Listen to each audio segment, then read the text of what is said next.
Queen waited until she was lost in the darkness, and then turned, walking past the big man in black, towards the building behind them. A single caged bulb above the doors cast a dim pool of light over the snow. Inside there were shelves stacked with all manner of instruments of death. She went in, unhurried, and ran her fingers over the various boxes and racks. Her eyes narrowed behind the mask. She paused and lifted the lid off a polished wooden crate.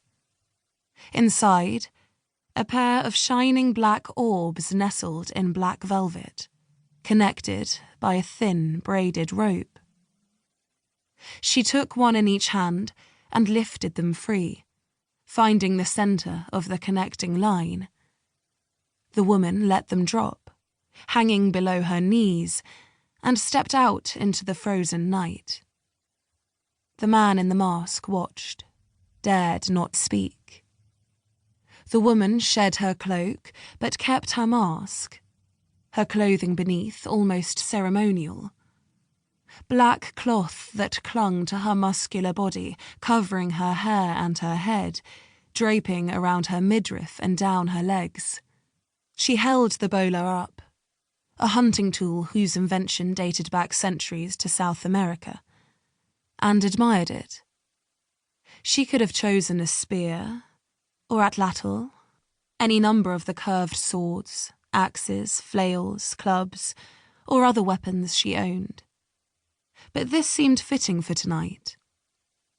The woman began to walk, swinging the orbs slowly on their line. She paused briefly next to the man in black. He held out a crossbow to her, the string already drawn, a bolt already loaded. She lowered the bowler to the ground and took the crossbow from him, weighing it in her grasp. The Queen looked up at the man in black, and he bowed his head and moved from her path. She waited for the breeze to drop, and then lifted the nose of the crossbow, pulled it against her shoulder, and fired. The string twanged, the bolt whistling into the darkness. A sudden cry echoed back, and the Queen handed the weapon to the man in black without looking. She lifted the bowler and started forward, moving the orbs around at her side, back and forth until their pendulum swing became a full rotation. They caused a rhythmic pulsing in the still air. Whoosh, whoosh, whoosh. Faster and faster as she built momentum.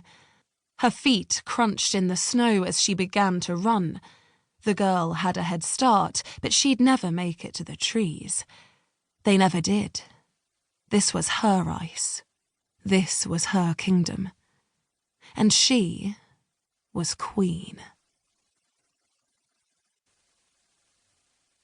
Chapter 2. Knock knock. Who's there? My psychopathic stalker that I promised to kill if I ever saw him again? No, she had a better one. A serial-killing organ harvester and a police inspector walk into a bar. Jamie had resorted to jokes because, frankly, her reality had become a nightmare.